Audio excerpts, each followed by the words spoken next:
So I sent Lenny a text because we were talking about, oh, what are we going to talk about this week? Blah, blah, blah, blah. And I was like, I was driving into work this morning and it dawned on me. I was like, when did we start fighting with strangers? Like, do you know what I'm saying? Who did we fight with before the advent of the internet and Instagram and Facebook and Twitter and social media and all of these places and chat rooms?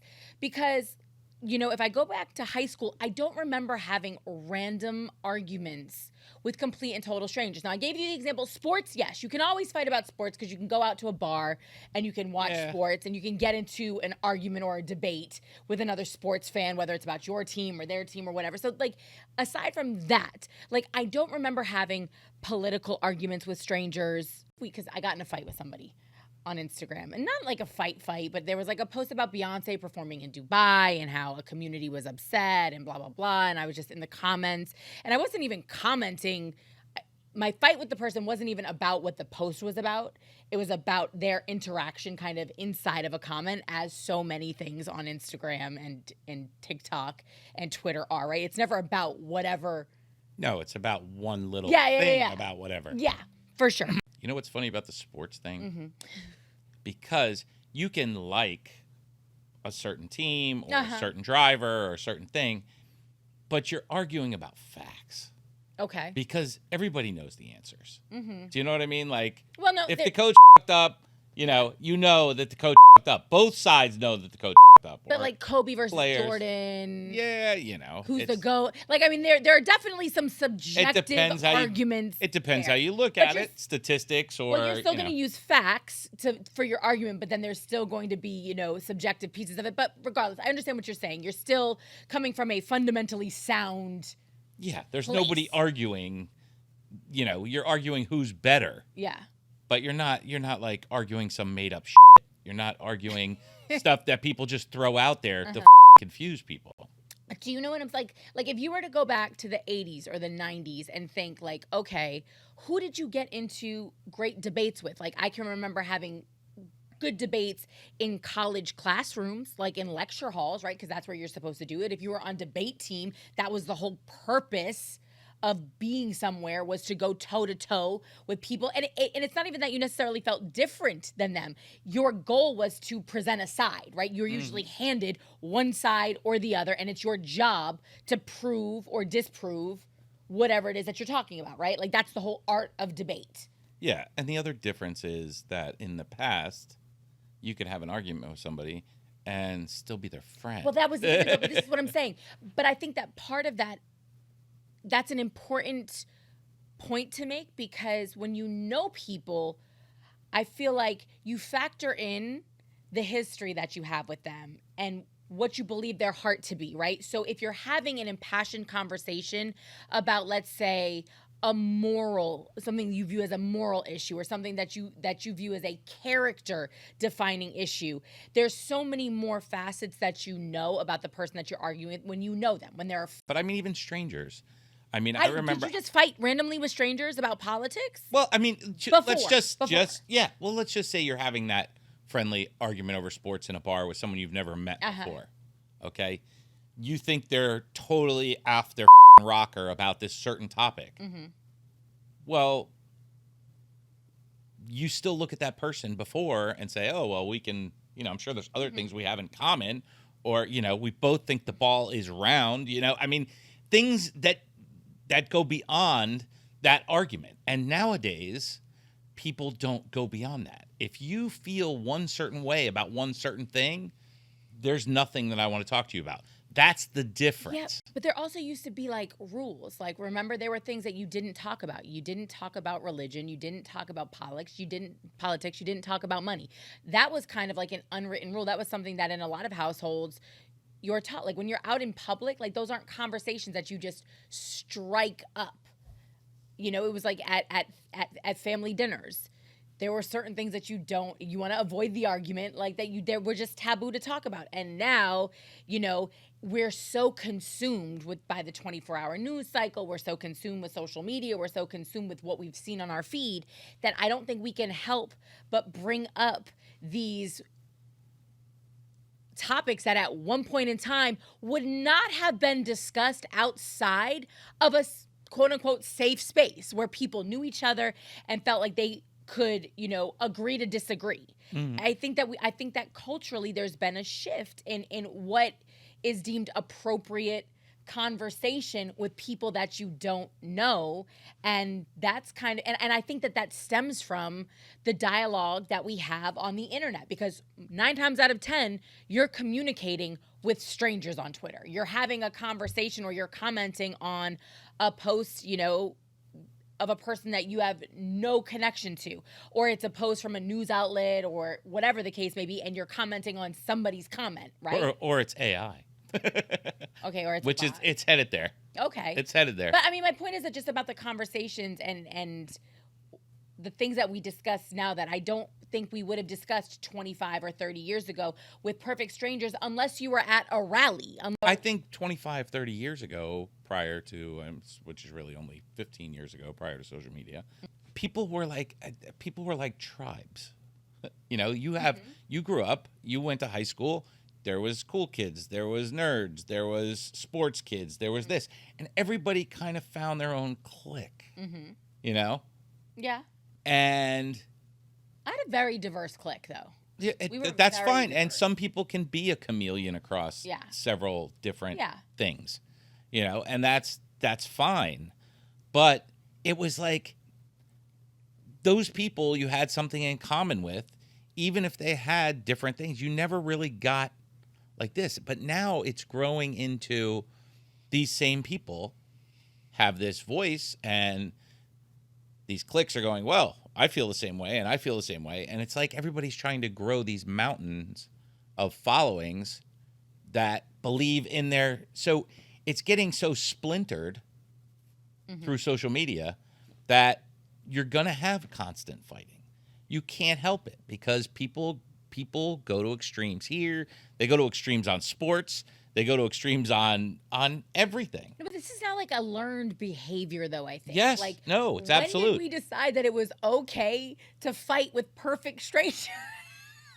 Like, literally, and not even knowing the person. That's my point. Yeah. A complete and total stranger. Like, to me, it's crazy because, like, it would have been considered bad manners. Like, most of our parents would have been like, what are you doing? Yeah. Like, what are you doing? You don't know that person. Like, why are you even having this conversation right now? I mean, it's funny. We will literally criticize people on their parenting skills.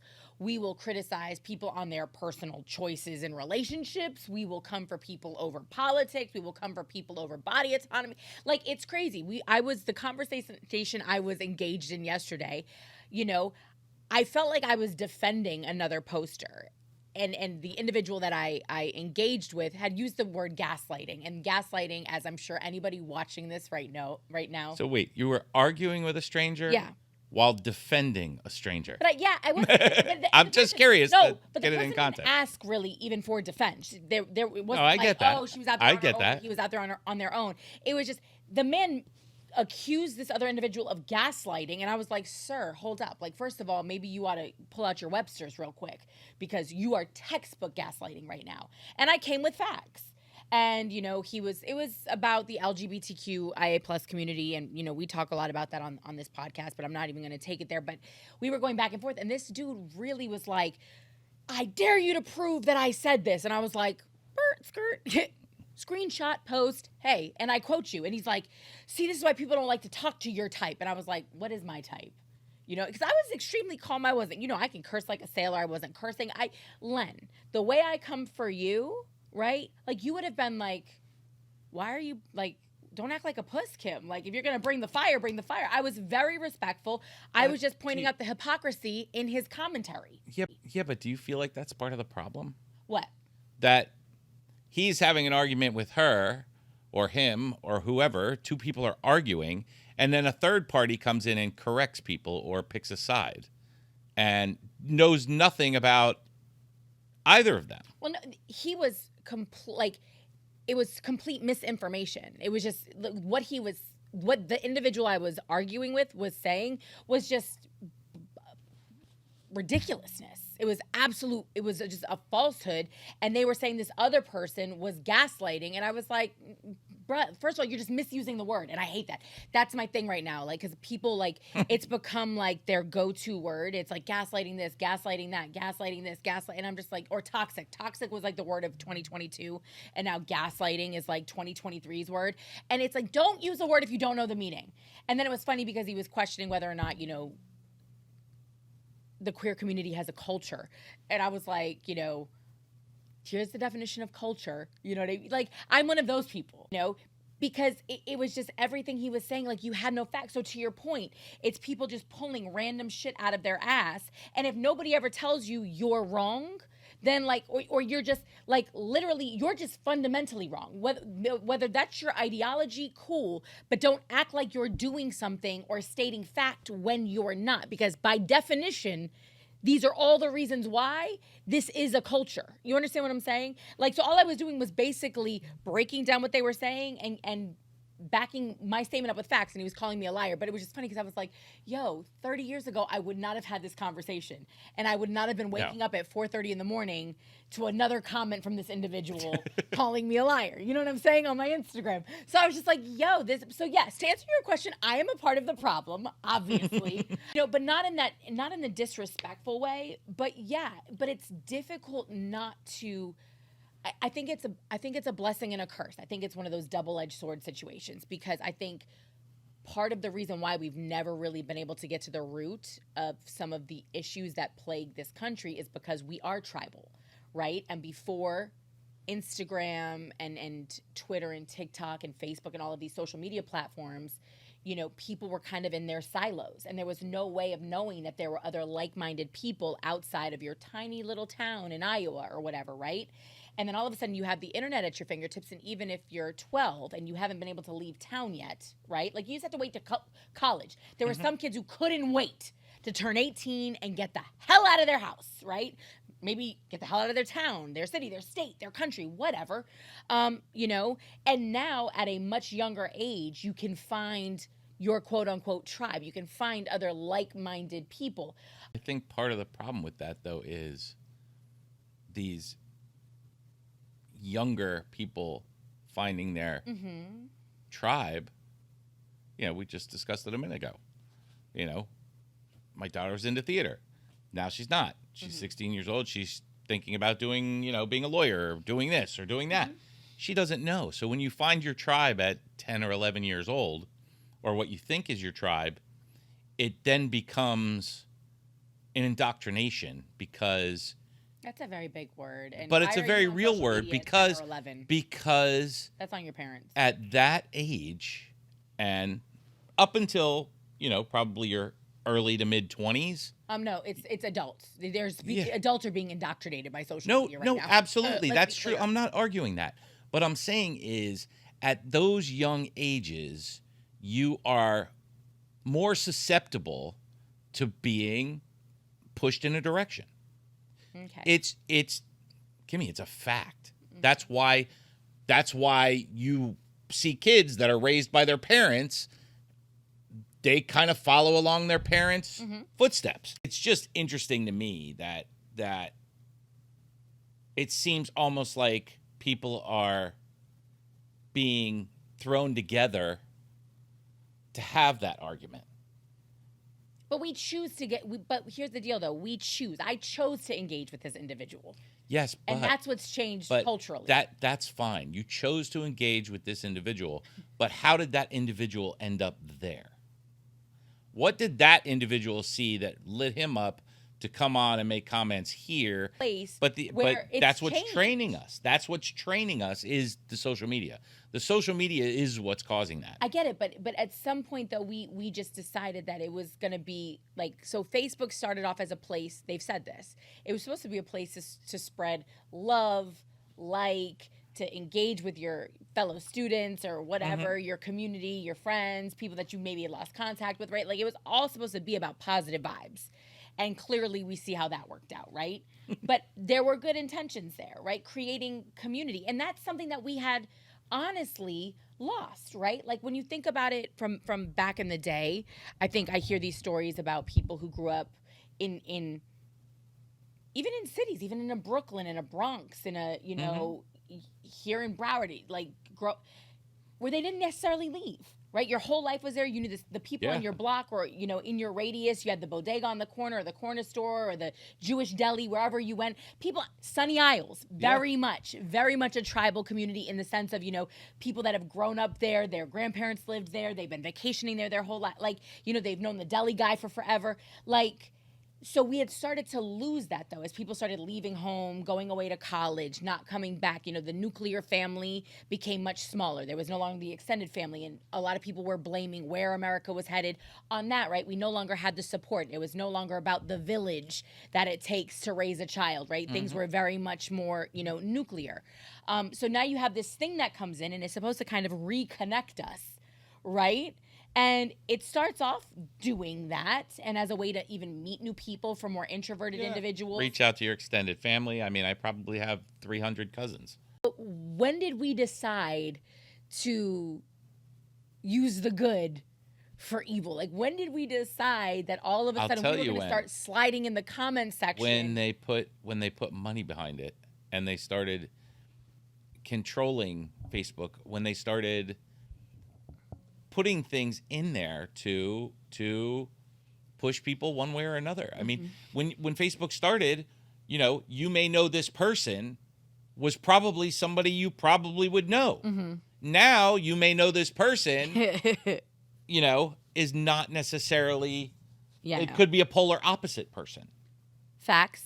So somebody's pushing those buttons. Somebody's pushing us around. But we've become comfortable enough to engage, though. And before we would, like, I wouldn't have necessarily sat at a bar before and overheard a conversation that I fundamentally disagreed with and opened your mouth and turned around and just butted in. You know what I'm saying? Yeah. And not that I necessarily do that now without being engaged first. You know, and I'm a bar sitter, and so are you. So you and I are actually interesting people to have this conversation, because we've probably had more out-of-pocket conversations just because of who we are as people, in the sense of sitting at a bar, having a cocktail or a meal, and striking up a conversation with, like, because you can talk to anybody, strangers, I can talk to anybody. It is what it is. Dawn, our last guest, ended up in here because you struck up a conversation, right? You know, but I'm just saying,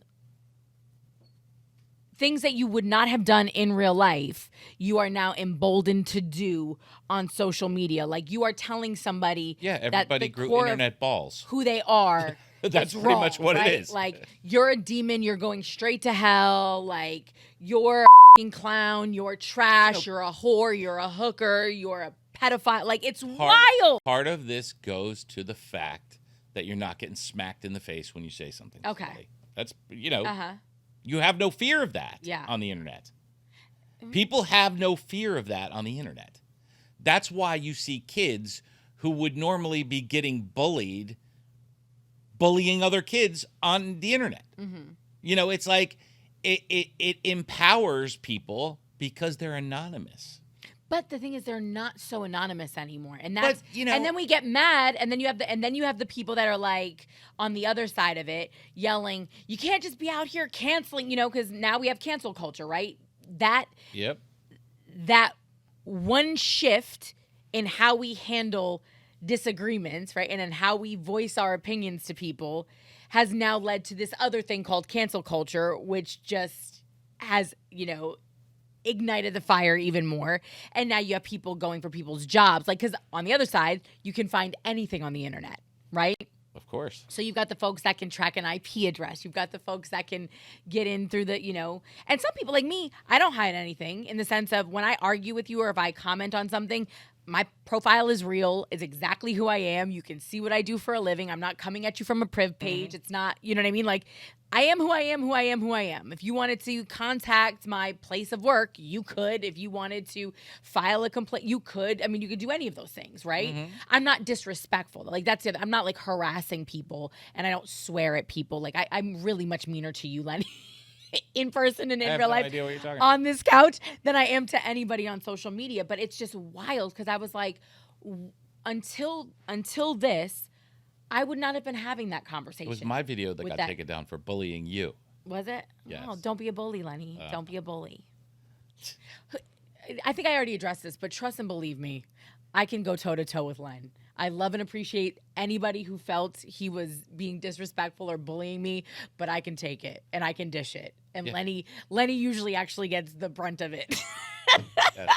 Trust and believe me. So while I thank you for looking out, I think you might have gotten that one wrong. Yeah, and these are just conversations, and at the end of the day, we can still be friends. Yeah. No matter how much we disagree, no matter how much misinformation Kimmy has, it doesn't matter.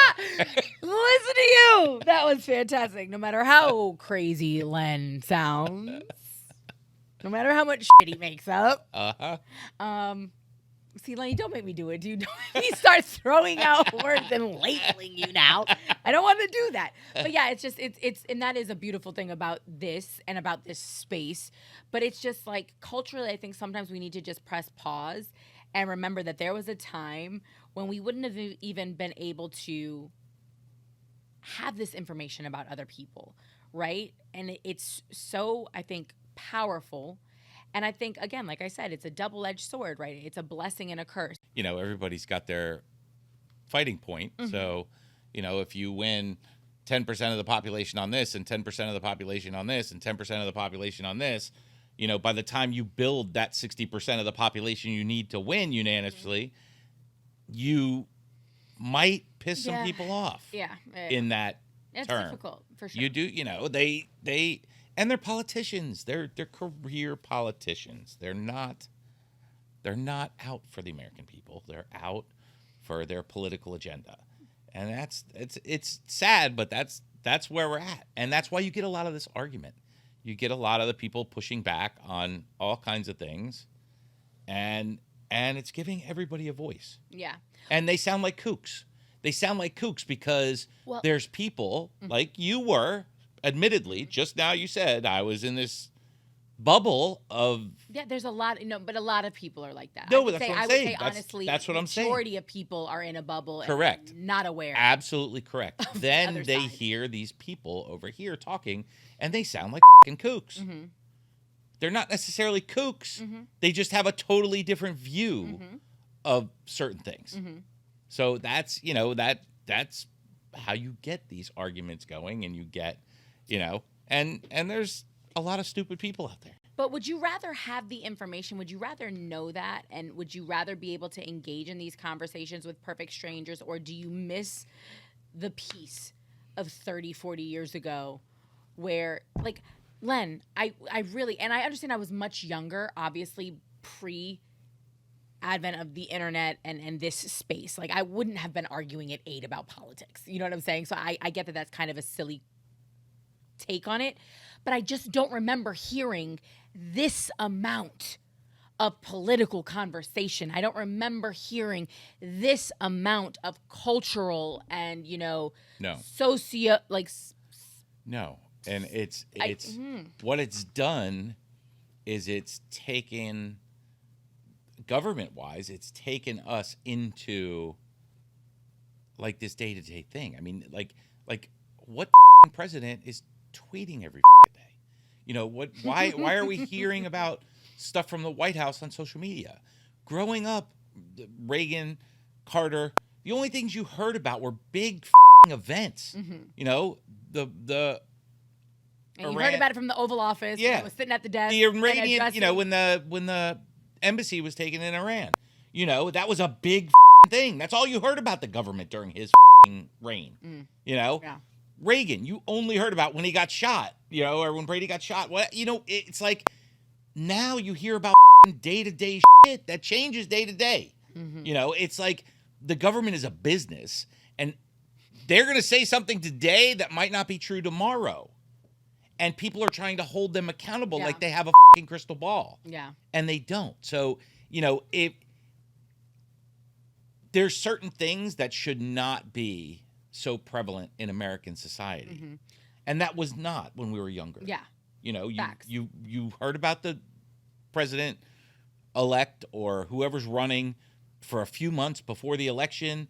You picked them on what their points were, and if you felt they were the best candidate, And now it comes down to, they pick a hot topic that they know a lot of people are going to rally around, and that's what they run on, and that's it.